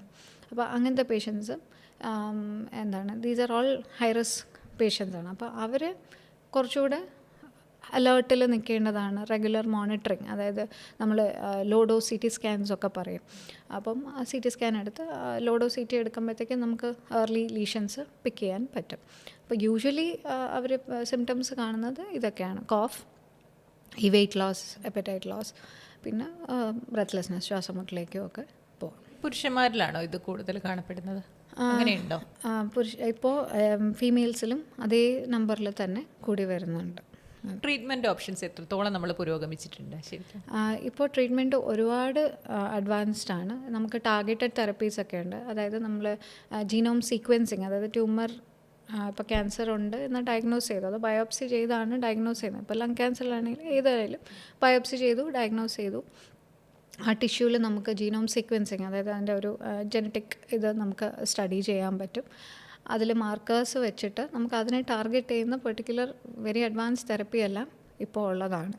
അപ്പം അത് വെച്ചിട്ട് നമുക്ക് സ്റ്റേജ് 4 ലങ് ക്യാൻസർ, അതായത് അഡ്വാൻസ്ഡ് ആയിട്ടുള്ള ലങ് ക്യാൻസർ തന്നെ ഇപ്പോൾ തന്നെ നമ്മുടെ അടുത്തും പല പേഷ്യൻസും they are doing well for over the last 2 years ഒക്കെ ആയിട്ട് നന്നായിട്ട് ഒരു good quality of life lead ചെയ്യുന്നുണ്ട്. മുമ്പ് വളരെ മുമ്പൊക്കെ ആണെങ്കിൽ ഈ സ്റ്റേജ് 4 ലങ് ക്യാൻസർ എന്നൊക്കെ പറയുമ്പോൾ അതൊരു എൻ സ്റ്റേജിലോട്ട് പറയുന്ന ഒരു രീതിയിലായിരുന്നു. ഇപ്പോൾ ആ സ്റ്റേജ് 4 തന്നെ ഒരുപാട് അഡ്വാൻസ്ഡ് ആയിട്ടുള്ള സ്റ്റേജ് 4 ട്രീറ്റ്മെൻറ്റ് ഉണ്ട്. ഡോക്ടർക്ക് അങ്ങനെ ഒരു മെമ്മറിയോ അല്ലെങ്കിൽ ഒരു കേസോ അങ്ങനെ ഓർത്ത് പേരൊന്നും പറയണ്ട, പക്ഷേ വളരെയധികം മാറ്റം വന്നതോ അല്ലെങ്കിൽ അവരിങ്ങനെയൊക്കെ പാലിച്ചത് കൊണ്ടാണ്, അവരിങ്ങനെയൊക്കെ മെയിൻറ്റെയിൻ ചെയ്തത് കൊണ്ട് അവർക്ക് ഇങ്ങനെ ഒരു ക്വാളിറ്റി ലൈഫ് നയിക്കാൻ പറ്റുന്നുണ്ട്, അങ്ങനത്തെ ഒരു മെമ്മറിയോ കേസോ അങ്ങനെ എന്തെങ്കിലും ഉണ്ടോ? സോ ഞങ്ങൾക്കൊരു 75-year-old ഒരു പേഷ്യൻ്റ് ഉണ്ട്. സോ ഈ പേഷ്യൻ്റ് എൻ്റെ അടുത്ത് വരുന്നത് 2 years ബാക്കാണ്. അപ്പോൾ 2 years ബാക്ക് പേഷ്യൻറ്റിന് ഒരു ഒക്കേഷണൽ കോഫ്, മെയിൻ തിങ് അവിടെ weight loss, patient appetite loss ഒക്കെയാണ്. അപ്പം CT എടുത്തു. അപ്പോൾ CTയിൽ കട്ടിയുണ്ട്, അപ്പം ലങ്സിൽ കട്ടിയുണ്ട്. പിന്നെ നമ്മുടെ 2 ലങ്സിൻ്റെ ഇടയിൽ സ്പേസ്, അത് മീഡിയാസ്റ്റിനം എന്ന് പറയും. അപ്പോൾ അവിടെ കഴലുകളും ഒക്കെ ഉണ്ട്. അപ്പം അപ്പോൾ നമുക്ക് ട്യൂമർ സസ്പിഷൻ ഉണ്ടായിരുന്നു. ഒരു പേഷ്യൻറ്റ് മുമ്പത്തെ സ്മോക്കറുമായിരുന്നു. അതുകൂടാഞ്ഞ് പുള്ളി ഒരു ആസാം ആ ഒരു ഏരിയയിലൊക്കെ ഈ കോൾ മൈൻ അവിടെ വർക്ക് ചെയ്തിരുന്ന ഒരു പേഷ്യൻറ്റും കൂടെയായിരുന്നു. അപ്പോൾ ഞങ്ങൾ എന്താണ് ട്യൂമറിനും ഞാൻ ബയോപ്സി എടുത്തിട്ടുണ്ടായിരുന്നു. അപ്പം നടുക്കുള്ള കൈയിൽ നിന്നും ബയോപ്സി എടുത്തിട്ടുണ്ടായിരുന്നു. അപ്പോൾ ഈ കട്ടിയിൽ നിന്ന് എടുത്തത് ട്യൂമറായിട്ട് വന്നു. നടുക്കുള്ള കൈയിൽ നിന്ന് എടുത്തതിൽ ട്യൂമറും ഉണ്ട്, TBയും ഉണ്ടായിരുന്നു. അപ്പോൾ 2 അസുഖമാണ് പേഷ്യൻ്റ്. അപ്പം ഹീസ് 75+. ഒരു ഓൾഡ് കുറച്ച് ബുദ്ധിമുട്ടുകളൊക്കെ ഉണ്ട്, അതായത് ഓൾഡ് ഒരു സ്ട്രോക്ക് വന്നിട്ടുണ്ട്, കാർഡിയാക് ഹിസ്റ്ററി, ഇതൊക്കെ ഉള്ള പേഷ്യൻ്റാണ്. പക്ഷേ പേഷ്യൻറ്റ് മെഡിസിൻസ്, ആ കാർഡിയാക് മെഡിക്കേഷൻസ് അതെല്ലാം കറക്റ്റായിട്ടൊക്കെ എടുക്കുന്ന ഒരു പേഷ്യൻറ്റ്. ഇപ്പോൾ ആക്റ്റീവ് സ്മോക്കർ അല്ല, ഒന്നും ചെയ്യുന്നില്ല. അങ്ങനെ അപ്പം നോക്കുമ്പോൾ അത് പലയിടത്തും ട്യൂമർ സ്പ്രെഡും ചെയ്തിട്ടുണ്ട്. അപ്പോൾ ഞങ്ങളത് ഓങ്കോളജിയുമായിട്ടൊക്കെ ഡിസ്കസ് ചെയ്ത് ട്രീറ്റ്മെൻറ്റ് സ്റ്റാർട്ട് ചെയ്തു, ടാർഗറ്റഡ് ട്രീറ്റ്മെൻറ്റ് സ്റ്റാർട്ട് ചെയ്തു. ഇപ്പോൾ 2 years ആയി പേഷ്യൻ്റ് ഇപ്പോഴും വരുന്നുണ്ട്, വളരെ ഹാപ്പിയാണ്. പ്രോപ്പറായിട്ട് ഒരു മെഡിക്കേഷൻ ഡോസോ ഒന്നും സ്കിപ്പ് ചെയ്തിട്ടില്ല. Nourishment wise he's following very well, life style is very good, he's doing pretty well. 2 years ആയിട്ട് he has been following up with us and he is doing good. എനിക്ക് തോന്നുന്നു ഡോക്ടറെ വിശ്വസിക്കുക, എന്താണോ ട്രീറ്റ്മെൻറ്റ് പ്ലാൻ എന്നുള്ളത് കറക്റ്റായിട്ട് ഫോളോ ചെയ്യുക. Okay doctor, അതുപോലെ തന്നെയാണ് മറ്റൊരു കണ്ടീഷൻ COPD. ഡോക്ടർ പരാമർശിച്ചു പോയി, പക്ഷേ നമുക്ക് കൃത്യമായി അതിനെപ്പറ്റി അറിയില്ല. പക്ഷെ അറിയുന്നത് അലർജി, ആസ്മ, അത് കഴിഞ്ഞിട്ട് സിവിയർ കണ്ടീഷനാണ് COPD. ശരിക്കും അത് അങ്ങനെയാണോ? സോ COPD ബേസിക്കലി നമ്മൾ കൂടുതലും കാണുന്ന ഓൾഡർ ഏജ് ഗ്രൂപ്പിലാണ്. ഇപ്പോൾ ആസ്മ കൂടുതലും യങ്ങർ ഏജ് ഗ്രൂപ്പ് ആണെങ്കിൽ COPD ഓൾഡർ ഏജ്. മറ്റൊരു തന്നെ രോഗാവസ്ഥ തന്നെയാണ്. അത് കംപ്ലീറ്റ്ലി ഒരു ഡിഫറെൻറ്റ് ഇതാണ്. ഡെഫിനറ്റ്ലി എയർവേ തന്നെയാണ് എഫക്റ്റഡ് ആവുന്നത്. സോ അതിൽ യൂഷ്വലി കൂടുതലും കാണുന്ന COPD സ്മോക്കേഴ്സിലാണ്, ആക്റ്റീവ് സ്മോക്കേഴ്സ് അല്ലെങ്കിൽ എക്സ് സ്മോക്കേഴ്സ്, റിഫോംഡ് സ്മോക്കേഴ്സ്. അപ്പം ഇതിൽ ഈ സ്മോക്കിങ്ങിൻ്റെ കാർസിനോജൻസ്, സ്മോക്കിംഗ്, ഈ സിഗരറ്റ് സ്മോക്കിൽ നമുക്ക് ടോക്സിക് ആയിട്ടുള്ള കുറേ കണ്ടൻസ് ഉണ്ട്, നിക്കോട്ടിൻ, അതെല്ലാം. സോ അതിൻ്റെ എഫക്റ്റ് കാരണം എയർവേ ഇൻഫ്ലമേഷൻ, എയർവേയിൽ നീർക്കെട്ടുമാണ് ചെയ്യുന്നത്. അപ്പോൾ ഈ പേഷ്യൻസിന് എയർവേയിൽ ഇൻഫ്ലമേഷൻ ഉണ്ട്, നമ്മുടെ ലങ്ങിൻ്റെ സ്ട്രക്ചർ, ലങ് പാരൻകൈമ എന്ന് പറയും, അതിൽ എയർ സാക്സ് ഉണ്ട്, ആൽവെള എയർ സാക്സ്, അവിടെയാണ് നമ്മുടെ ഗ്യാസ് എക്സ്ചേഞ്ച് നടക്കുന്നത്, oxygen carbon dioxide gas exchange നടക്കുന്നത്. അവിടെയും ഒക്കെ സ്ട്രക്ചറൽ ഡാമേജ് ഉണ്ട്. അപ്പോൾ ഇവർക്കുള്ള ശ്വാസമുട്ടലിൻ്റെ ഡിഫറൻസ് എന്താണെന്ന് പറഞ്ഞാൽ, കമ്പയർഡ് ടു ആസ്മ, ഇവർക്ക് എപ്പോഴും ഒരു എക്സേർഷണൽ ഡിസ്നെയാണ്. അതായത് അവർ എഫേർട്ട് ഇടുമ്പോൾ ബ്രെത്ത്ലെസ്നെസ് വരും, അതായിരിക്കും തുടക്കം. അതായത് ഒരു തുടക്കം സ്റ്റേജിൽ അവരിപ്പോൾ എന്താ പറയുക, നല്ല രീതിയിൽ എഫേർട്ട് ഇടുമ്പോൾ, ലെറ്റ്സ് സേ നമ്മളിപ്പോൾ ഒരു സ്റ്റീപ്പായിട്ടുള്ളൊരു സ്ഥലം കയറുന്നു അല്ലെങ്കിൽ സ്റ്റെപ്സ് കയറുന്നു, അപ്പോഴായിരിക്കും ശ്വാസം മുട്ടൽ. നോർമലി നടക്കുമ്പോൾ വലിയ കുഴപ്പമില്ല. അത് പയ്യെ പ്രോഗ്രസ് ചെയ്യുമ്പോഴത്തേക്ക് നോർമലി നടക്കുമ്പോഴും ശ്വാസം മുട്ടൽ വരും. At one point at rest വെറുതെ ഇരിക്കുമ്പോഴും ശ്വാസം മുട്ടൽ വരും. സോ ഇത് ഓൾവേസ് ഉണ്ട്. അലോങ് വിത്ത് ദാറ്റ് അവർക്ക് ചുമയും കഫവും ഇങ്ങനെ കോൺസ്റ്റൻറ്റ്. ഇത് വെതർ റിലേറ്റഡോ ട്രിഗർ ഫാക്ടർ റിലേറ്റഡോ അല്ല. So they will have it always. So അതാണ് COPD, chronic obstructive pulmonary disease. അപ്പം ഇത് COPD കൂടുതലും കാണുന്നത് ഞാൻ പറഞ്ഞ പോലെ ഓൾഡർ സ്മോക്കേഴ്സിൽ, ഓൾഡർ ഏജ് ഗ്രൂപ്പ്. നോൺ സ്മോക്കേഴ്സിലും വരാം. അത് കുറച്ച് ജനറ്റിക് ഫാക്ടേഴ്സും ഒക്കെ ആയിട്ടാണ്. പിന്നെ ഇതുപോലെ ഈ ബയോമാസ് ഫ്യൂൽ എക്സ്പോഷർ അതെല്ലാം. സോ കൂടുതലും ഓൾഡർ ഏജ്. COPD ശരിക്കും ട്രീറ്റ്മെൻറ്റ്സ് അവൈലബിൾ ആണോ? COPDയിൽ ഡെഫിനറ്റ്ലി ട്രീറ്റ്മെൻറ്റ് അവൈലബിൾ ആണ്. എഗെയിൻ COPDയിലെ മെയിൻ ട്രീറ്റ്മെൻറ്റ് ഇൻഹേലേഴ്സാണ്, ഇൻഹെയിൽഡ് തെറപ്പിയാണ്. സോ ബ്രോങ്കോഡൈലേറ്റർ എന്ന് പറയും. സോ ഇവിടെയും എയർവേയുടെ ആ സ്പാസം റിലീവ് ചെയ്യണം, ഇൻഫ്ലമേഷൻ കുറയ്ക്കണം. സോ അതുപോലെ നമ്മുടെ എന്താ പറയുക ലങ് സ്ട്രക്ചറിലും ഡിഫറൻസ് വരുന്നുണ്ട്. സോ മെയിൻ തിങ് ബ്രോങ്കോഡൈലേറ്റർ തന്നെയാണ് ട്രീറ്റ്മെൻറ്റ്. അത് ഒരുപാട് അഡ്വാൻസ് സ്റ്റേജിലോട്ട് പോകുമ്പോൾ നമുക്ക് ഓക്സിജൻ സപ്ലിമെൻറ്റ് ചെയ്യേണ്ടി വരും. ഒരു എൻഡ് സ്റ്റേജ് COPDയിലോട്ടൊക്കെ പോകുമ്പോഴത്തേക്കും പിന്നെ നമുക്കുള്ളത് ഇതെല്ലാം ഈ ഇപ്പോൾ അതായത് ഇൻഹേൽ തെറപ്പി, ബ്രോങ്കോഡൈലേറ്റേഴ്സ്, ഓക്സിജൻ കുറച്ചുകൂടെ അഡ്വാൻസ്ഡ് ആകുമ്പോൾ ഓക്സിജൻ തെറപ്പി. പക്ഷേ ഇത് മൈൽഡ് ആയാലും മോഡറേറ്റ് ആയാലും സിവിയർ ഏത് സ്റ്റേജിലിരുന്നാലും കണ്ടിന്യൂസ് ആയിട്ട് ചെയ്യേണ്ട ഒരു കാര്യം എന്ന് പറയുന്നത് chest physiotherapy, regular exercise and good life style, good nourishment. കാരണം ഈ അവർക്ക് കോൺസ്റ്റൻറ്റ് കോഫും കഫവും ഒക്കെ വരുമ്പോൾ പ്രോട്ടീൻ ലോസ് ആണ് ഉണ്ടാകുന്നത്. അപ്പം നല്ല രീതിയിൽ nourishment, protein rich nourishment plus vaccination. They are very prone for infection. അപ്പോൾ അവർക്ക് ആ ഒരു എക്സാസർബേഷൻ എന്ന് പറയും. അതായത് നോർമൽ സ്റ്റേജിൽ നിന്ന് കൂടുതലായിട്ട് ശ്വാസം മുട്ടൽ, ഒരു അതായത് ശ്വാസം മുട്ടൽ, ചുമ, കഫം മഞ്ഞാവുക, ആ ഒരു ഇൻഫെക്ഷൻ സ്റ്റേജിലോട്ടൊക്കെ പോകുന്നത് ഇതുമാതിരി ന്യൂമോണിയ, വൈറൽ ബാക്ടീരിയൽ ഇൻഫെക്ഷൻസൊക്കെ വരുമ്പോഴാണ്. അപ്പോൾ അത് പ്രിവെൻറ്റ് ചെയ്യാനായിട്ട് ഡെഫിനറ്റ്ലി വാക്സിനേഷൻ. അപ്പോൾ ഇതാണ് അതിൽ കാണുന്ന ഒരു. ഓക്കെ ഡോക്ടർ, അതുപോലെ തന്നെ ഇത് മിത്താണോ യാഥാർത്ഥ്യമാണോ എന്നറിയില്ല. നമ്മൾ പലരും പറയാറുണ്ട് ആസ്മയാണ്, ശ്വാസമുട്ടലുണ്ട്, അതുകൊണ്ട് തണുപ്പ് കഴിക്കരുത്, തണുപ്പിനോട് കൂടുതൽ എക്സ്പോസ്ഡ് ആവരുത് എന്നൊക്കെ വിചാരിക്കുന്നവരുണ്ട്. ഒരു ഐസ്ക്രീം പോലും കഴിക്കാതെ ഒഴിവാക്കുന്നവരും ഉണ്ട്. അപ്പോൾ അത് ശരിക്കും സത്യം തന്നെയാണോ? ഈ തണുപ്പും ആസ്മയും തമ്മിൽ ബന്ധമുണ്ടോ? തണുപ്പ് കഴിക്കരുത്, അല്ലെങ്കിൽ എന്താ തണുപ്പത്ത് ഇറങ്ങരുത്. സോ അത് എല്ലാവർക്കും ആപ്ലിക്കബിൾ അല്ല, എല്ലാ ആസ്മ പേഷ്യൻസിനും ആപ്ലിക്കബിൾ അല്ല. ചില ആസ്മ പേഷ്യൻസിന്, ആസ്മാറ്റിക്സിന് ഇപ്പം ഞാൻ പറഞ്ഞ മാതിരി വെതർ ആയിരിക്കും ട്രിഗർ ഫാക്ടർ. ചില തണുത്ത ഏരിയയിൽ അവർക്ക് എന്തെങ്കിലും എൻവയോൺമെൻറ്റൽ അലർജൻ കാണും. അതുകൊണ്ട് വെൻ ദേ ഗെറ്റ് എക്സ്പോസ്ഡ് അവർക്ക് ശ്വാസം മുട്ടൽ വരും, അവർക്കൊരു ആസ്മ അറ്റാക്ക് വരാം. എല്ലാ ആസ്മ പേഷ്യൻസും അതുപോലെ ബിഹേവ് ചെയ്യണം, അതുപോലത്തെ റെസ്പോൺസ് കാണിക്കണം എന്നില്ല. അതുപോലെ തണുത്ത ഫുഡ്, ചിലവർക്ക് തണുത്ത ഫുഡ് കംഫർട്ടബിൾ ആയിരിക്കും, it may not be affecting the airway so much. ചിലവർക്ക് അതൊരു ട്രിഗറും ആകാം. സോ അല്ലാതെ അതൊരു ഡിക്റ്റം അല്ല, തണുത്ത ഫുഡ് കഴിക്കരുത്, തണുത്ത വെതറിലോട്ട് പോകരുത് എന്നുള്ള ഒരു റൂൾ അല്ല. ഡോക്ടർ, ഇത്രയും നാൾ ശരിക്കും നമ്മൾ കേട്ടിരുന്നത് ഇപ്പോൾ ഡസ്റ്റ് അങ്ങനെ അതൊക്കെയാണ് ട്രിഗറിങ് ഫാക്ടേഴ്സ്. ഇപ്പോൾ അടുത്തിടെ ഞാനൊരു സുഹൃത്ത് പറഞ്ഞറിഞ്ഞതാണ് സ്ട്രെസ്സ് ഈ ആസ്മയും തമ്മിൽ ബന്ധമുണ്ട്, സ്ട്രെസ്സ് കൂടുമ്പോൾ ആസ്മ കൂടുന്നു. അത് ശരിക്കും ഒരു മിത്താണ്? അത് മിത്തല്ല. സ്ട്രെസ്സ് കൂടുമ്പോഴത്തേക്കും ബോഡിയിലെ ഏത് ഓർഗൻസിന് വേണമെങ്കിലും സ്ട്രെസ്സായിട്ട്, ഏത് ഓർഗന് വേണമെങ്കിലും സ്ട്രെസ് കൊണ്ട് എഫക്റ്റഡ് ആകാം. So when it comes to asthma also, ഇപ്പോൾ സ്ട്രെസ്സ് ഒരുപാട് സ്ട്രെസ്ഡ് ആയിട്ടുള്ളൊരു പേഷ്യൻ്റ് ആണെങ്കിൽ അവർക്ക് ഞാൻ പറഞ്ഞ മാതിരി അവർക്ക് വളരെ കോമൺലി കാണുന്ന ഒരു സാധനമാണ് GERD എന്ന് പറയുന്നത്, അതായത് ആസിഡ് റിഫ്ലക്സ്. ഈ ആസിഡ് റിഫ്ലക്സ് കൂടും. ആസിഡ് റിഫ്ലക്സ് കൂടുമ്പോൾ തന്നെ ആസ്മ ട്രിഗേർഡ് ആവും. എന്താ ഒരു ആസ്മ അറ്റാക്ക്, ഒരു എക്സാസർബേഷനിലേക്ക് അല്ലെങ്കിൽ ആസ്മ അറ്റാക്കിലേക്ക് പോകാൻ തന്നെ ഈ സ്ട്രെസ്സ് കാരണം സംഭവിക്കാവുന്നതാണ്. ഡോക്ടർ, അതുപോലെ ഈ പകലൊന്നും കുഴപ്പമില്ല, രാത്രി ഉറങ്ങാൻ കിടക്കുമ്പോഴാണ് ഈ ശ്വാസം ബുദ്ധിമുട്ട് അനുഭവപ്പെടുന്നത്. അങ്ങനെയുണ്ടോ? ഈ പകൽ രാത്രി ബന്ധങ്ങളുണ്ടോ? ചില പേഷ്യൻസിന് നൈറ്റ് ടൈം ആകുമ്പോഴത്തേക്കും നൈറ്റ് ടൈം സിംറ്റംസ് ആയിരിക്കും കൂടുതൽ, രാത്രി ആകുമ്പോഴത്തേക്കും കൂടുതൽ സിംറ്റംസ് വരാം. ചിലവർക്ക് ഡേ ടൈം ആയിരിക്കും. ഒരു എൻവയോൺമെൻറ്റൽ എഫക്റ്റ് എല്ലാം അതിൽ വരാം. ആ എൻവയോൺമെൻറ്റൽ ട്രിഗർ ഫാക്ടേഴ്സ് ഡിപ്പെൻഡ് ചെയ്യും. ചിലവർക്ക് നൈറ്റിലായിരിക്കാം, ചിലവർക്ക് ഡേ ടൈമും കൂടുതൽ സിംറ്റംസ് വരാം. നൈറ്റിൽ ഉറങ്ങുന്ന സമയത്ത് ശ്വാസം മുട്ടി എഴുന്നേൽക്കുക, നമ്മളതെല്ലാം ഫോളോ അപ്പിലും നമ്മൾ നോട്ട് ചെയ്യുന്ന കാര്യമാണ്.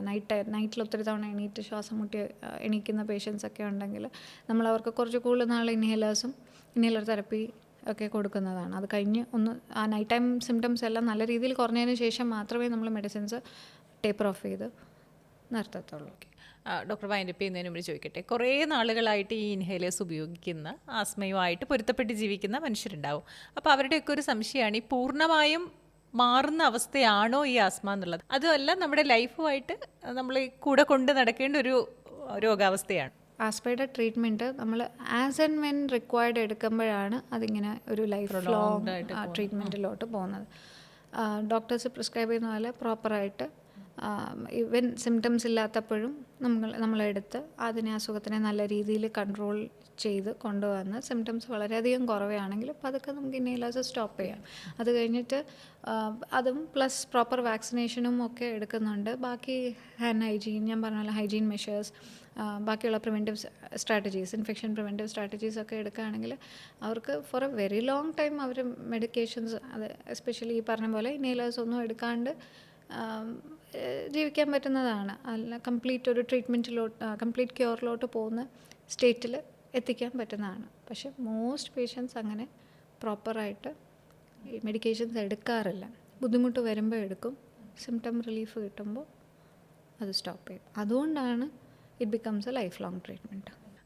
ഡോക്ടർ, എനിക്കറിയാം ഹോസ്പിറ്റലിൽ നിന്നാണ് ഓടി വന്നത്, അപ്പോൾ ഒരുപാട് നന്ദി. എനിക്ക് തോന്നുന്നു ഈ ആസ്മ എന്ന് പറയുന്ന ഒരു കണ്ടീഷൻ COPD പ്ലസ് ക്യാൻസറിനെ കുറിച്ചിട്ട് ഒരു ക്ലാരിറ്റി ഉള്ളൊരു സംസാരമായിരുന്നു. ഒരുപാട് നന്ദി. Thank you doctor. Thank you so much.